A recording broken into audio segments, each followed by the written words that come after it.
Chères sœurs, chers frères, nous rappelons que la participation au service divin implique le strict respect des consignes sanitaires. Le port du masque est obligatoire en permanence. Merci de veiller à maintenir la distance minimum d'1 mètre entre 2 groupes de personnes. Au début du service divin, nous chanterons le cantique numéro 235.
Au nom de Dieu, le Père, le Fils et le Saint-Esprit.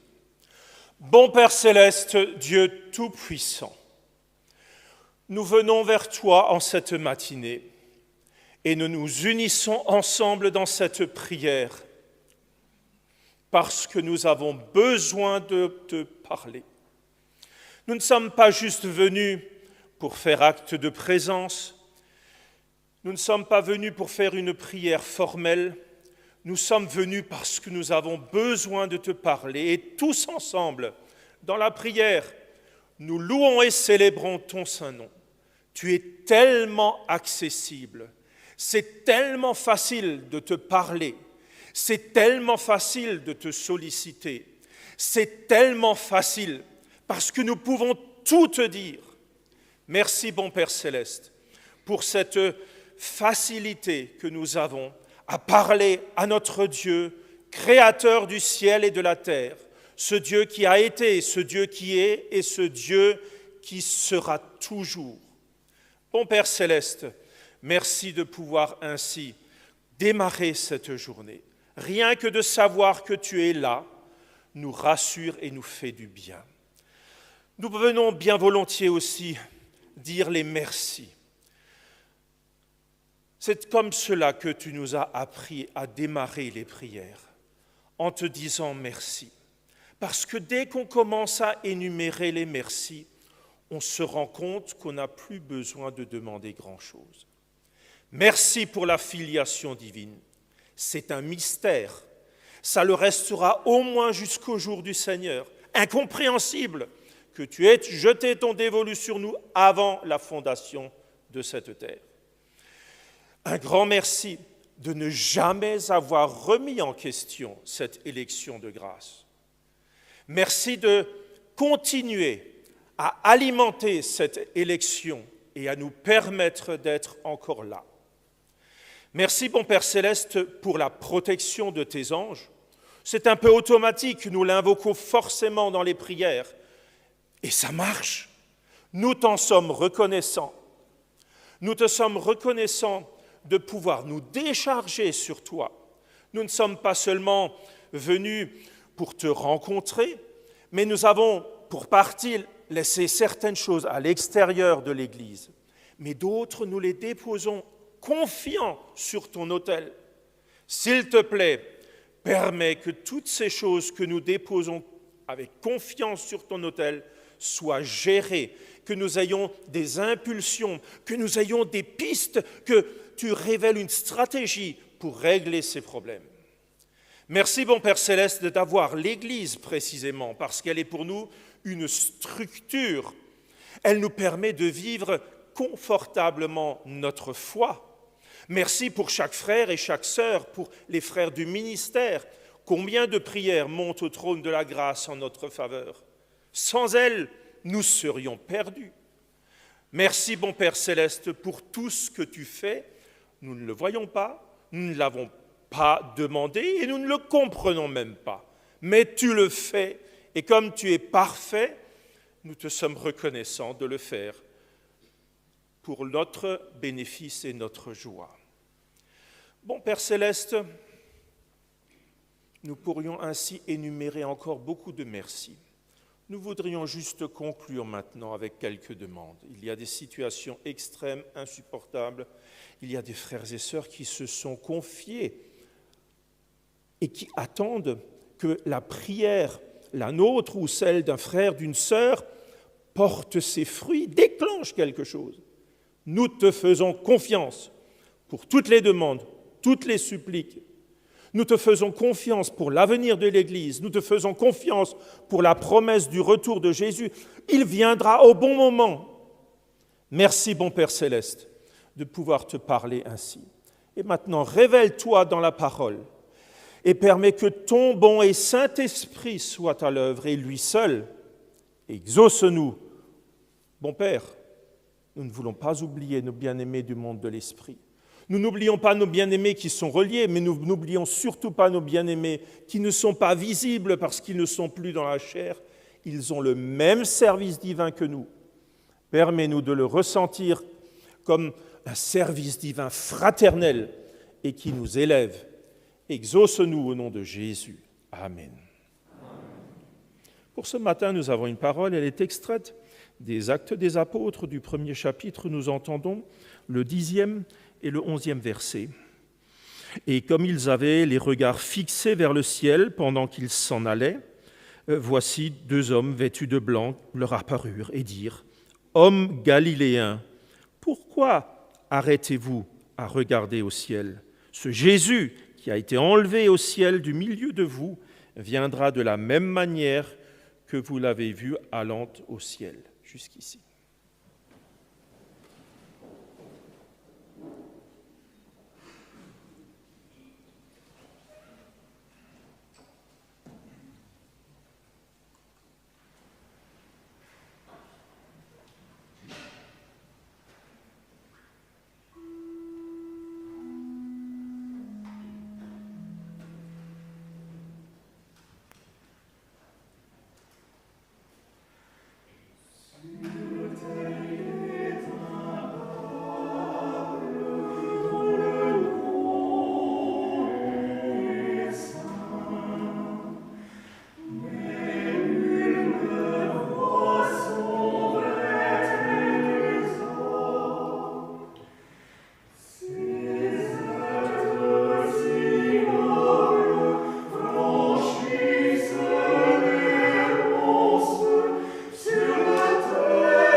pourrait presque dire Amen et fêter la Sainte Seine. Tout était contenu dans le chant interprété par les choristes. Mais on va respecter la liturgie. C'est dimanche, plutôt jour de fête. J'invite Leslie à nous faire la lecture biblique.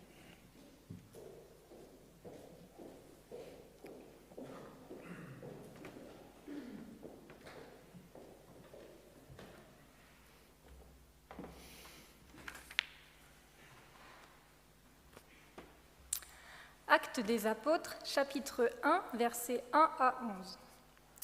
Théophile, j'ai parlé dans mon premier livre de tout ce que Jésus a commencé de faire et d'enseigner dès le commencement, jusqu'au jour où il fut enlevé au ciel, après avoir donné ses ordres par le Saint-Esprit aux apôtres qu'il avait choisis. Après qu'il eut souffert, il leur apparut vivant et leur en donna plusieurs preuves, se montrant à eux pendant 40 jours et parlant des choses qui concernent le royaume de Dieu. Comme il se trouvait avec eux, il leur recommanda de ne pas s'éloigner de Jérusalem, mais d'attendre ce que le Père avait promis, ce que je vous ai annoncé, leur dit-il. Car Jean a baptisé d'eau, mais vous, dans peu de jours, vous serez baptisés du Saint-Esprit. Alors les apôtres réunis lui demandèrent, « Seigneur, est-ce en ce temps que tu rétabliras le royaume d'Israël ?» Il leur répondit, « Ce n'est pas à vous de connaître les temps ou les moments que le Père a fixés de sa propre autorité.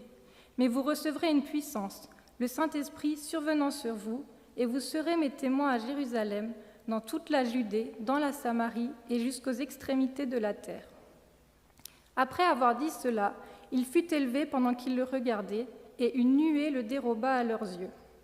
Et comme il avait les regards fixés vers le ciel pendant qu'ils s'en allaient, voici, 2 hommes vêtus de blanc leur apparurent et dirent, « Hommes galiléens, pourquoi vous arrêtez-vous à regarder au ciel ? Ce Jésus, qui a été enlevé au ciel du milieu de vous, viendra de la même manière que vous l'avez vu allant au ciel. »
Bien-aimés de notre Seigneur Jésus, bien-aimés vous tous qui êtes reliés avec nous ce matin, nous avons pris connaissance maintenant du message pour ce jeudi de l'Ascension. Quand j'ai lu la parole pour la première fois, je me suis fait la réflexion, c'est bien à la manière des anges que les choses sont dites. Ici, dans le verset qui sert de base, les disciples regardent vers le ciel parce que leur Seigneur, qui était juste à l'instant au milieu d'eux, monte vers le ciel.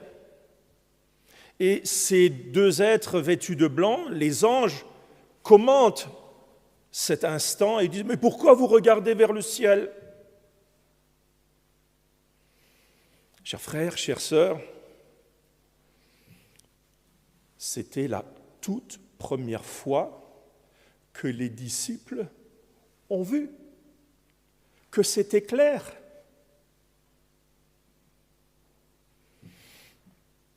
Marie, la mère adoptive de notre Seigneur, a dû croire au moment où l'ange lui a annoncé sa grossesse.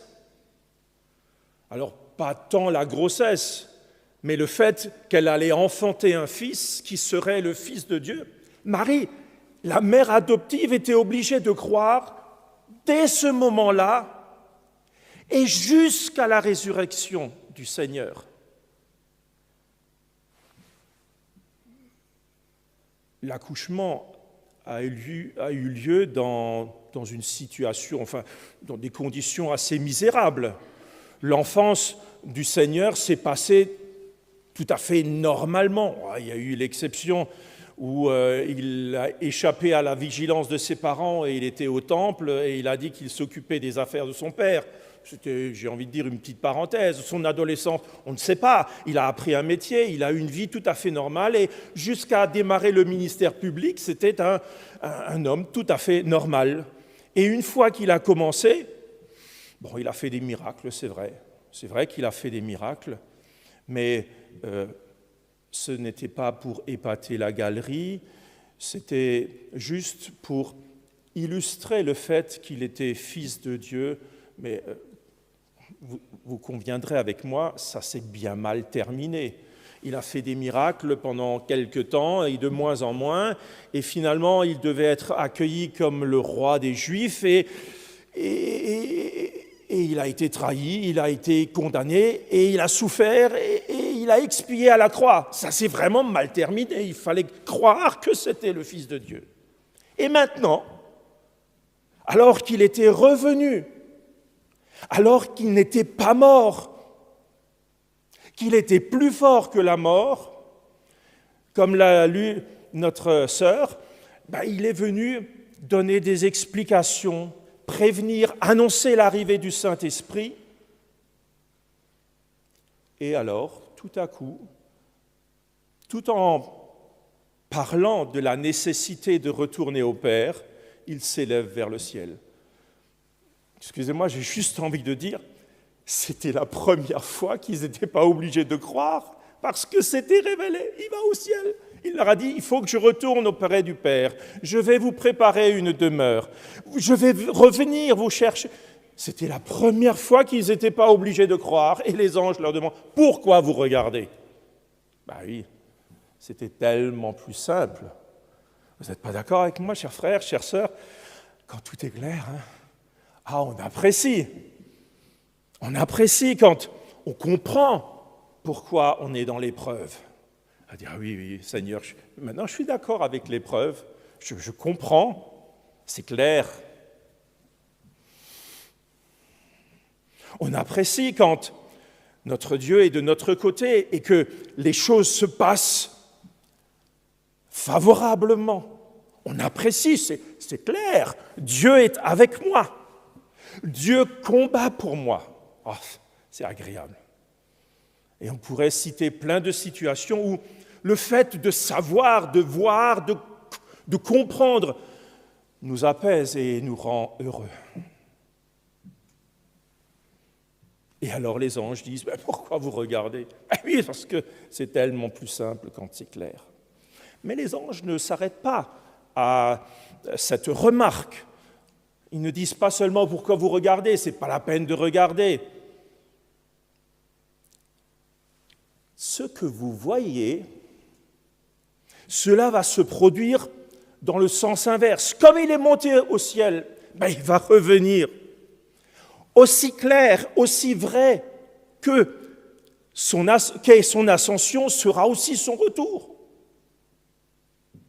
Chers frères, chères sœurs, et c'est le message pour cette ascension. C'est clair, Christ est ressuscité, Christ est monté au ciel et il va revenir aussi sûr qu'il est monté au ciel. C'est le message de ces anges qui ont dit, mais oui, vous regardez, parce que quelque part, il y a un accomplissement, il y a une promesse. Christ monte au ciel parce qu'il a une mission, il va préparer une place pour vous. Alors, on est bien d'accord que notre Dieu ne vit pas dans la temporalité que nous connaissions.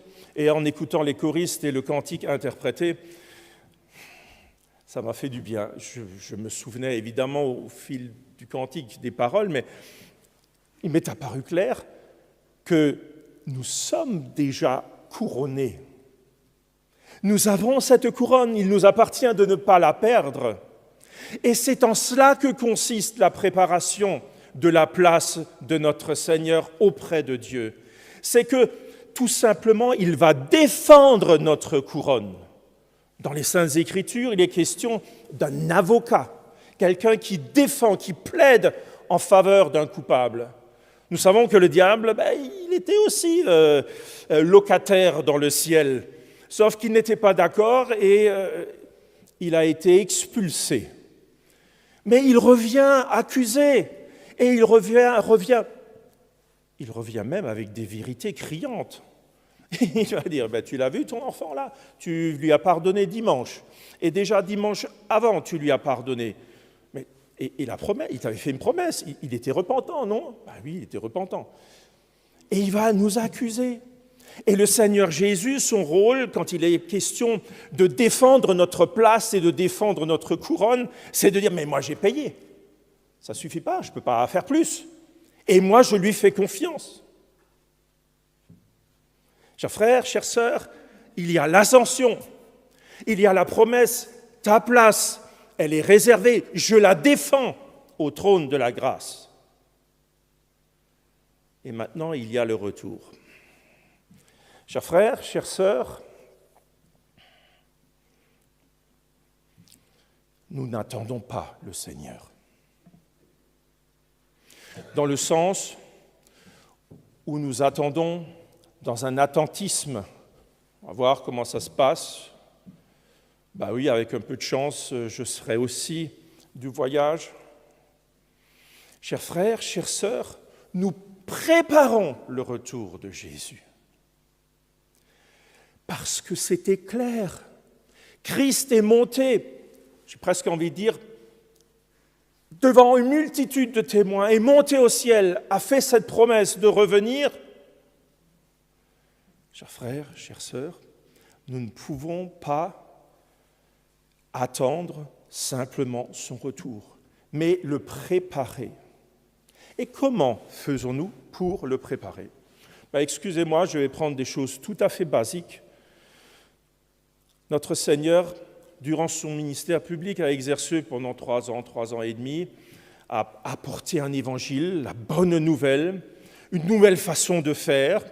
Ça aussi, probablement, ça n'était pas compris. Ça fait partie des mystères et des difficultés qu'avaient les disciples à appréhender cet enseignement tout à fait nouveau. Et maintenant, cet enseignement, il veut qu'il soit aussi le nôtre. Parce que, c'est juste pour faire le raccord avec la thématique du mois de mai, il y avait pendant le mois de mai, je crois, 3 services divins avec une définition que le Seigneur avait donnée de lui-même. Il s'était défini lui-même. Alors je ne me souviens plus dans le détail, il y a « je suis la porte »,« je suis la résurrection et la vie ». Ça aussi, ça devait être compliqué à comprendre, parce que la résurrection et la vie, pour l'instant, il avait ressuscité à la vie, mais il n'était pas ressuscité avec le corps de la résurrection. Ça aussi, c'était une nouveauté qu'il fallait comprendre. Mais c'était devenu clair, parce que quand ils l'ont vu monter au ciel, tout cela s'était accompli et révélé à leurs yeux. Je suis le chemin, la vérité et la vie. Je suis le bon berger. C'est ainsi que le Seigneur Jésus s'est défini. Quand je disais « je suis le chemin, la vérité », j'ai envie de rajouter ce qui est marqué dans d'autres passages bibliques. Je suis le seul chemin, la seule vérité, la seule vie. C'est ainsi qu'il s'était défini. C'est ainsi qu'il a donné le cadre dans lequel il souhaitait faire le salut des hommes. Chers frères, chères sœurs, et ça, c'est notre travail aujourd'hui. Ça, c'est notre mission aujourd'hui. C'est en cela que consiste notre préparation. Christ est monté au ciel, il défend notre couronne, il va revenir et prendre à lui ceux qui sont préparés dans ce cadre, dans cet évangile, dans cette bonne nouvelle.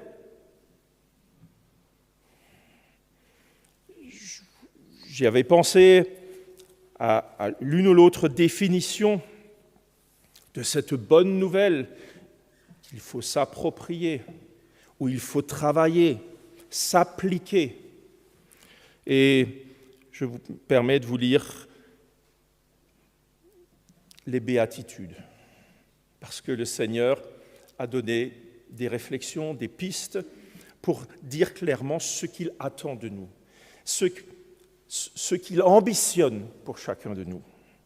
Dans Matthieu 5,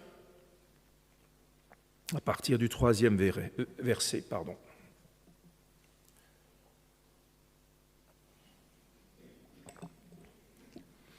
Heureux les pauvres en esprit, car le royaume des cieux est à eux.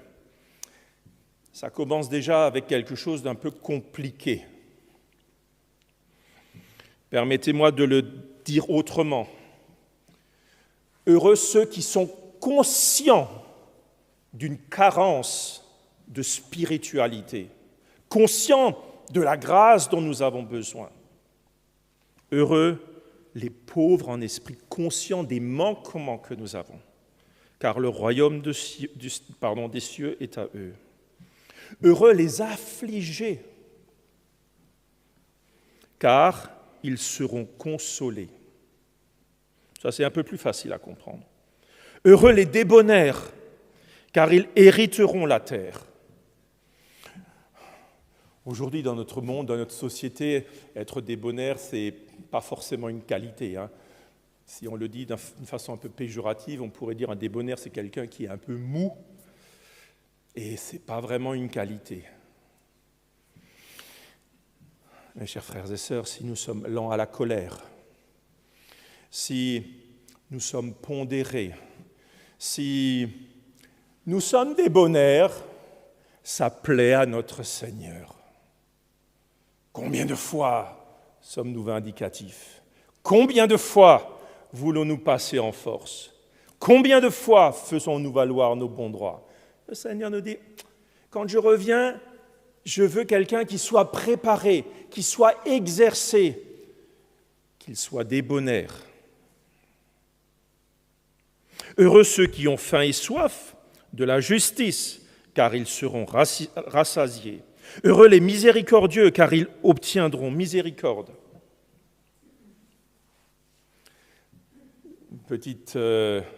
Un souvenir, j'étais gamin, et la première fois que nous sommes allés en vacances dans le sud, j'ai entendu des services divins en français, parce que ici à Strasbourg, à cette époque-là, les services divins étaient en langue allemande, et c'était une révélation pour moi. Et je m'en souviens parce que ça m'a vraiment marqué. L'officiant, qui était Berger Estrade, le papa de l'apôtre Estrade, a dit une foultitude de fois dans le service divin, miséricorde. Et alors avec son accent, l'accent chantant, et moi ça m'a fait rêver. C'était magique, mais je ne savais pas ce que ça voulait dire. Aujourd'hui, je pense savoir ce que ça veut dire. C'est être plein d'attention par rapport à la misère d'autrui. Être sensible à la misère d'autrui. Et dans le travail de préparation que nous faisons, agir par rapport à la misère d'autrui. Vous voyez, ça plaît au Seigneur. Il avait donné ce cadre. Ceux qui sont à moi, ceux qui vont gouverner dans mon royaume, ils auront ces particularités. Être sensible, porté vers la misère des autres, y remédier quand on le peut. Heureux ceux qui ont le cœur pur, car ils verront Dieu. Bon, là, ça c'est presque envie de dire, c'est une évidence. Heureux ceux qui procurent la paix, ils seront appelés fils de Dieu. Chers frères, chères sœurs, nous serons avec Christ des ambassadeurs de la paix. mais pas des ambassadeurs d'une paix, équilibre précaire des forces, mais d'une paix comme Jésus nous l'apporte et nous la donne. Et maintenant, quelque chose de terrible, heureux ceux qui sont persécutés pour la justice. Chers frères, chères sœurs, c'est douloureux ça, persécutés pour la justice, car le royaume des cieux est à eux. Là, chers frères et sœurs, il faut prendre un peu sur soi. Là, il faut malheureusement aussi, de temps en temps, souffrir d'injustice. Ben oui, réfléchir et peut-être réaliser que cette persécution, c'est à cause de notre nom. Mais peut-être pas, entre guillemets, pour singer ce qui a été fait par le Seigneur, mais peut-être parce que nous sommes nous-mêmes en conflit. Je suis en conflit avec moi-même, avec mon ego, avec ma façon de penser. Je suis persécuté par ma nature profonde et je la combats. Je ne dis pas, c'est mon style. Je ne dis pas, c'est mon héritage. Je me défends, je me remets en question contre cette persécution. Voilà, je me suis permis de lire ces béatitudes pour vraiment donner un cadre à ceux qui sont concernés par la deuxième parole, dans la deuxième partie de la parole, du retour de notre Seigneur. Chers frères, chères sœurs, je résume. Aujourd'hui, jour de l'Ascension, nous fêtons l'anniversaire où Christ est monté au ciel. Les anges disent, c'est très bien, il est monté au ciel, mais voilà, ça ne fait que crédibiliser son retour, parce qu'il a promis de revenir. Et les couronnés dont ont chanté les choristes, c'est vous, ces couronnés attendent. Plus, ils se préparent. Dans quel cadre ? Dans le cadre des béatitudes. Heureux les débonnaires, heureux les simples d'esprit, etc. C'est dans ce cadre que nous nous préparons et que nous agissons.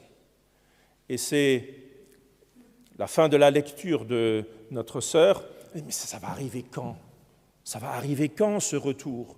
C'est prévu quand ce royaume ? Ce n'est pas votre souci. Exercez-vous. Et l'apôtre patriarche et les apôtres disent instamment, le Seigneur Jésus revient bientôt. Et ça me suffit. Amen. L'évangéliste Cap de la communauté de Grafenstaden, conducteur de la communauté de Grafenstaden, est parmi nous. Je l'invite à nous servir et il y a un cantique. Merci.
Mes bien-aimés, chers frères et sœurs dans le Seigneur, et aussi tous ceux qui sont connectés avec nous ce matin. Ce matin, nous nous réjouissons ensemble et nous pensons ensemble à ce merveilleux jour, on peut dire une victoire de notre Seigneur Jésus, son ascension, comme nous l'avons entendu sous le regard ébahi et plein d'émotion des apôtres. Et le Seigneur, j'ai dû penser sous la parole, leur a tout de suite donné une parole qui peut les réconforter. Parce que celui qu'ils aimaient leur plus, leur ami fidèle et tendre, est parti sous ses yeux, ils l'ont vu. Mais maintenant, il n'était plus là. Mais le Seigneur leur a dit ces belles paroles, « Je monte auprès de mon Dieu, mais aussi votre Dieu. Je monte auprès de mon Père, mais aussi votre Père. » Et ça, c'est une parole qui les a également réconfortés. Et cette parole, le Seigneur l'adresse également à nous. Cela démontre particulièrement l'unité entre Dieu le Père et Dieu le Fils, mais aussi l'unité parfaite avec les apôtres de Jésus et le peuple qui leur était confié. Et ce matin, le Seigneur le dit aussi, « Je suis monté auprès de mon Dieu, aussi votre Dieu. Je suis monté auprès de mon Père, mais aussi votre Père. » Et cela crée en nous, mon frère et ma sœur, du réconfort, parce que nous avons le même Dieu et nous avons exactement le même Père que lui. Cela déclenche aussi de la confiance en nous, mais aussi nous interpelle quelque peu et nous rend conscients, nous devons faire quelque chose pour vivre nous-mêmes un jour notre propre ascension. Et le berger l'a dit, nous ne devons pas être attentistes dans la passivité, nous voulons œuvrer et faire quelque chose. D'ailleurs, les anges l'ont dit aux apôtres, nous l'avons entendu, mais pourquoi arrêtez-vous de regarder le ciel? Ne regardez plus simplement au ciel, ça y est, il est parti.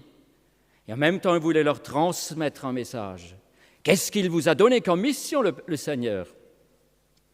Il leur avait demandé, ou il avait assigné cette mission, de proclamer la parole partout dans le monde, d'être les témoins jusqu'aux extrémités de la terre, de baptiser d'eau et d'esprit, de pardonner les péchés. En quelque sorte, ces deux hommes blancs, vêtus de blanc, l'ont dit aux apôtres. C'est cela la mission, ne l'oubliez pas. Ne restez pas là à ne rien faire. Il faut travailler, il faut œuvrer. Et nous avons pris à cœur ce matin ce message que nous l'avons entendu à travers le berger. Nous devons nous préparer au retour de Christ. C'est le message de ce service divin de l'Ascension. Préparons-nous au retour de Christ. Je pense pouvoir dire, pour tous ceux où l'objectif de tout chrétien qui veut monter au ciel, c'est de croire en Christ, sa mort, en sa résurrection, sa montée au ciel, mais aussi en sa venue, parce que ça fait partie de sa mission. C'est pourquoi l'objectif de chacun d'entre nous, de tout chrétien, c'est de croire et d'avoir cette foi. Christ reviendra. Et c'est pour cela, mon frère et ma sœur, nous avons à remplir des conditions préalables, et le berger l'a cité dans la prière, il a parlé à plusieurs reprises de notre élection. Nous devons principalement nous préoccuper de notre élection, l'affermissement de notre élection dans la filiation divine. C'est de ça que nous devons nous préoccuper. Mais se rajoute quelque chose. Qu'est-ce qu'il s'y rajoute? Se rajoute la réception régulière de la grâce, le pardon, la rédemption, mais aussi avoir envie de recevoir la parole de l'Évangile, la parole qui est vérité. Et finalement, l'imitation jusqu'au bout, parce que nous le savons, un ancien homme de Dieu le disait, tout le reste n'est qu'inutile effort. Et qu'est donc, mon frère et ma sœur, le but de l'imitation? Mais c'est d'être là-bas auprès de Christ, nous n'aurons là plus besoin d'imitation, nous verrons tout, plus besoin de croire, ça c'est le but de l'imitation. Mais aujourd'hui, nous ne voulons pas être dans la passivité, nous voulons travailler et œuvrer et nous préparer au retour de notre Seigneur Jésus. Lorsque les anges ont dit cela aux apôtres, arrêtez maintenant de regarder le ciel, c'est bon. N'oubliez pas la mission que le Seigneur vous a donnée. Ils les ont quelque peu secoués, les apôtres. Mettez-vous au travail, vous avez du pain sur la planche. Mettez en œuvre et en pratique ce que le Seigneur vous a demandé de faire. Mon frère et ma sœur, nous aussi, le Seigneur nous demande ce matin de nous mettre à l'œuvre. Prépare-toi à ta propre ascension. Lorsque le berger a lu les béatitudes, je me suis souvenu d'une parole de l'apôtre patriarche Fér qui disait « Nul n'entrera au ciel s'il le porte déjà en lui ». Frères et sœurs, c'est une parole qui secoue quelque peu. Nul n'entrera au ciel si déjà maintenant il porte le ciel en lui. Alors il faut un petit peu penser, mais ça veut dire quoi porter le ciel en lui? Appliquer les béatitudes. Porter le ciel en lui, mon frère et ma sœur, comment pouvons-nous faire cela? Dans les Saintes Écritures, nous connaissons tous la parabole des talents. Il faut multiplier ces talents. Pour cela, nous avons recours, pour porter le ciel en nous, nous avons recours, tout simplement, c'est le béaba, au service divin. Nous avons recours au sacrement, baptême d'eau, le Saint-Esprit, la Sainte Seine. Nous avons recours à la communion, un avec le Père, un avec le Fils. Nous avons recours aux prières, qui est le souffle de l'âme qui nous permet de communiquer avec notre Père. Nous avons ces recours, mon frère et ma sœur. Mais nous sommes aussi appelés, frères et sœurs, et c'est la parole de ce matin aussi, le Seigneur a demandé qu'ils soient les témoins. Nous devons nous mettre au service de l'œuvre du Seigneur. Nous avons des choses à faire. Nous voulons aussi nous-mêmes être les véritables témoins de Christ. Et un témoin, c'est quoi? Un témoin dit ce qu'il a vu. Et normalement, le témoin dit la vérité. Devant un juge, il doit même jurer qu'il dit toute la vérité. Nous voulons être de ces témoins. C'est pourquoi nous prenons la parole de vérité à cœur. Et nous voulons être ces témoins de Christ qui pratiquent la vérité. Alors peut-être l'un ou l'autre dira, moi, être un témoin de Christ, déjà, il faudrait qu'on me porte un peu plus d'intérêt. Déjà, il faudrait qu'on fasse un peu plus attention à moi. Et finalement, je ne trouve même pas ma place au sein de la société. C'est alors que le Seigneur Jésus vient en nous disant, mais arrête, fais-moi donc juste confiance et suis-moi. Je t'ai choisi, je t'aime. Je t'ai appelé à servir en mon nom. Soyons ces témoins de notre Seigneur Jésus-Christ qui œuvre. Et pour en finir, lorsque les choristes ont chanté de ces couronnés, j'ai tout de suite dû penser que nous sommes en train d'essayer cet habit de noces, de revêtir la parure nuptiale. Et dans ce cantique, il est dit « pourvu qu'il garde cette couronne ». Mon frère et ma sœur, lorsqu'on veut un costume qui nous va bien, on va chez un tailleur. On y va à plusieurs reprises parce qu'il faut l'ajuster, il faut le préparer afin que ce soit tip-top. Il faut qu'il nous va à merveille. Pour cela, il faut faire des essayages, etc. Pour garder cet habit de noces, cette parure nuptiale, mon frère et ma sœur, nous aussi, nous sommes en train d'être chez ce tailleur qui est notre Seigneur Jésus-Christ. Nous ajustons cet habit de noces jusqu'à ce qu'il nous va à merveille. C'est-à-dire, frères et sœurs, nous mettons tout en œuvre afin de ressembler au Seigneur Jésus, lui qui est notre Dieu, que nous avons le même Dieu, le même Père. Nous essayons dans chaque service divin à avoir cet habit de noces, qu'il nous va à merveille, afin que nous-mêmes nous puissions vivre notre propre ascension. Nous sommes aussi appelés, frères et sœurs, à passer des épreuves, comme tous les hommes. Nous devons satisfaire à ces épreuves. L'Éternel permet d'éprouver son peuple. Il sait tout. Il connaît notre manière de pouvoir porter les choses. Il n'impose pas plus de ce que nous pouvons porter.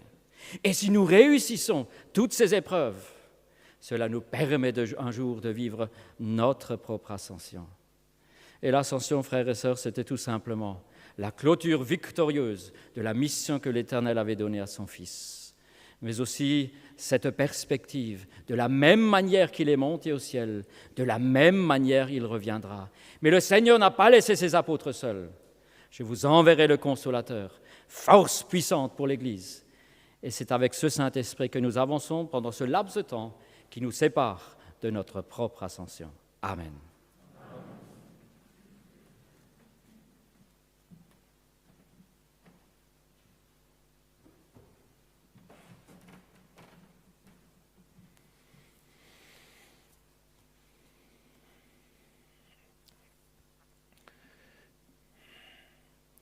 Il y avait certainement dans l'enseignement de notre Seigneur Jésus un aspect qui était obscur. Quand le Seigneur Jésus a dit qu'il fallait manger son corps, boire son sang, sinon on n'avait pas de part à lui, on n'avait pas la place dans le royaume des cieux. C'était tellement obscur que certains s'en sont écartés. Je dis non, ça, c'est juste pas possible. Chers frères, chères sœurs, ce que nous vivons lors de chaque service divin, les hosties qui sont dans les ciboires et qui sont consacrées, le fait que l'officiant qui les consacre, qui a été missionné par l'apôtre lui-même missionné par le Seigneur Jésus, et transforme l'hostie consacrée en le corps et en le sang de notre Seigneur Jésus, ce miracle, ce n'est pas une invention de l'Église. L'Église n'a pas inventé ça. On va dire, on va essayer un tour de passe-passe pour que on ait le corps et le sang de Christ. Il faut avoir part à son corps et à son sang de Christ. Dans les « je suis », il y avait aussi « je suis le cep, vous êtes les sarments ». Donc on est rattaché. Ou alors l'image du corps anatomique. Chers frères, chères sœurs, c'est bien le Seigneur Jésus qui voulait que ce soit comme ça. Lui, il a pris du pain et il a pris du vin et il a partagé. Chers frères, chères sœurs, le fait que ça soit ainsi, c'est lui qui l'a décidé, c'est pas nous. Et c'est en cela que nous reconnaissons que c'est une grâce inouïe. Nous avons vraiment part. Il nous donne vraiment quelque chose, aussi de sa nature. Et chaque Sainte Seine est un vrai miracle. Mais, encore une fois, pas inventé ou pas façonné par l'Église, mais une institution du Seigneur Jésus lui-même. C'est lui qui l'a décidé. Il aurait pu décider autrement. Hein. Pensez donc, il aurait pu, d'une autre façon, définir notre prise de part à sa nature. Il l'a décidé comme ça. Chers frères, chères sœurs, c'est un miracle à chaque fois renouvelé lors de chaque Sainte Seine. Afin de nous y préparer, nous chantons ensemble le cantique de repentance numéro 257.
Réciter la prière que nous a enseignée notre Seigneur. Notre Père qui es aux cieux, que ton nom soit sanctifié, que ton règne vienne, que ta volonté soit faite sur la terre comme au ciel. Donne-nous aujourd'hui notre pain quotidien. Pardonne-nous nos offenses, comme nous pardonnons à ceux qui nous ont offensés. Ne nous induis pas en tentation, mais délivre-nous du mal. car c'est à toi qu'appartiennent dans tous les siècles le règne, la puissance et la gloire. Amen. Selon la mission que j'ai reçue de l'apôtre mon mandant, je vous annonce la bonne nouvelle. Au nom de notre Seigneur Jésus-Christ, le Fils du Dieu vivant, vos péchés vous sont pardonnés. La paix du ressuscité soit avec vous. Amen. Merci, bon Père, pour ce nouveau miracle. Parce que pour accéder à la part divine qui est dans l'hostie consacrée, il faut être pardonné. Et tu viens de le faire. Nous sommes venus repentants et nous te sommes reconnaissants que tu as encore une fois usé de grâce à l'égard de chacun d'entre nous. Permets-nous, bon Père Céleste, d'en faire bon usage, un peu comme un antidote, parce qu'il y a lieu de résister au diable, et c'est pied à pied que nous lui résistons. Permets-nous, un peu comme en brandissant cette Sainte Seine et ce pardon, en disant « J'ai été pardonné, je ne te dois rien, je suis plus fort que toi, parce que j'ai la nature de Christ qui est en moi. » Bon Père Céleste, permets-nous, comme l'a souhaité un jour l'apôtre patriarche Lébert, d'avoir tous les jours des petites victoires sur le mal. Et maintenant, bon Père Céleste, permets-nous vraiment de jouir de cette grâce particulière et d'avoir vraiment part à toi et à ta victoire. S'il te plaît, que chacun puisse constater dans les yeux du prêtre qui lui donne l'hostie, c'est le Seigneur qui me donne l'hostie, c'est le Seigneur qui me parle, c'est le Seigneur qui m'interpelle, c'est le Seigneur qui m'encourage. Exauce-nous au nom de Jésus. Amen. Amen. Reprenez place, chers frères et sœurs, nous allons nous laver les mains.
présent, nous allons fêter la Sainte Seine.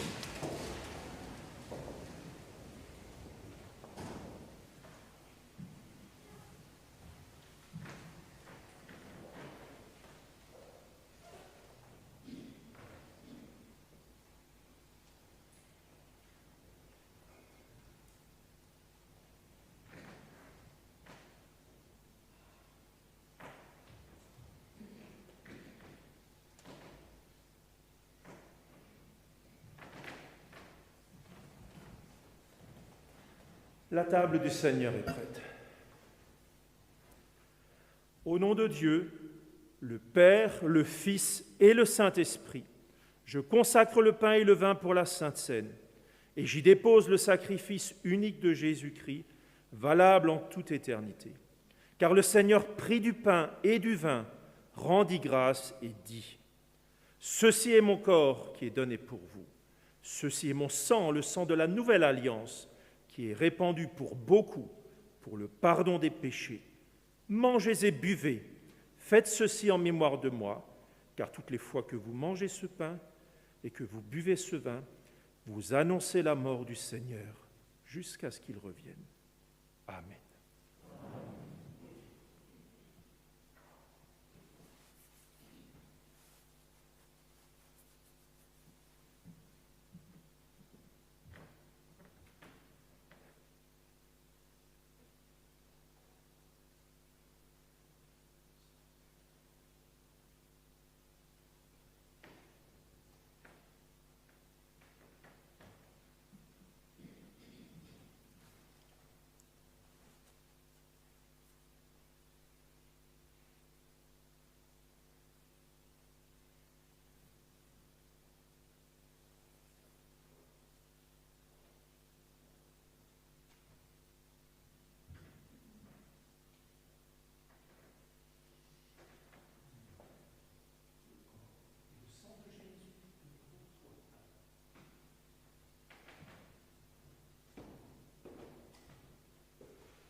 La communauté est invitée à participer à la Sainte Seine. Ensemble, nous chantons le cantique 184.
Le cantique 154.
Je vous invite à remercier.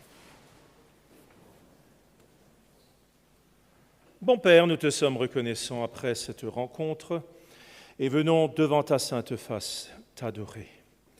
Merci, bon Père Céleste, d'avoir vécu ce service divin ensemble. Il ouvre une période riche d'événements, dimanche avec notre apôtre de district, le jour de Pentecôte avec notre apôtre patriarche. S'il te plaît, permets que tous ces événements soient vécus avec beaucoup d'enthousiasme. Bénis les préparatifs afin que tout se passe comme tu le souhaites. Bon Père Céleste, vois les offrandes, les sacrifices apportés dans ta maison avec foi, avec abnégation. Récompense-les, tu sais le faire si bien. Vois aussi les besoins en dons ministériels partout dans les communautés, partout où cela est nécessaire, suscite ces dons. Accorde-nous aussi une journée paisible, là où c'est possible en famille, et ceux qui sont seuls, laisse-les vivre cette journée avec toi. Accorde bien plus que nous ne pouvons te demander. Bien sûr, la prière la plus importante à nos yeux, celle où nous te demandons instamment, envoie Jésus, mais surtout, prends-nous tous à toi par grâce. Exauce-nous au nom de Jésus. Amen. Que la grâce de notre Seigneur Jésus-Christ, l'amour de Dieu et la communion du Saint-Esprit soient avec vous tous. Amen.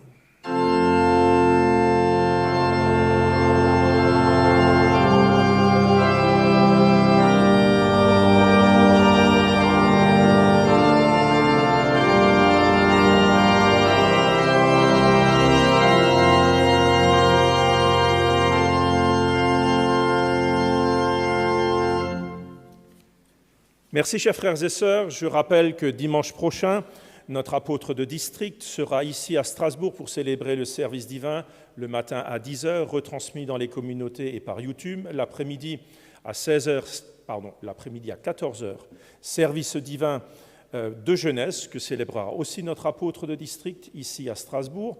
Et le dimanche 23, c'est vidéotransmission du service divin que célèbre l'apôtre patriarche à Zébar en Suisse, retransmis dans les communautés habituelles. Voilà le mot de la fin à nos choristes, s'il vous plaît.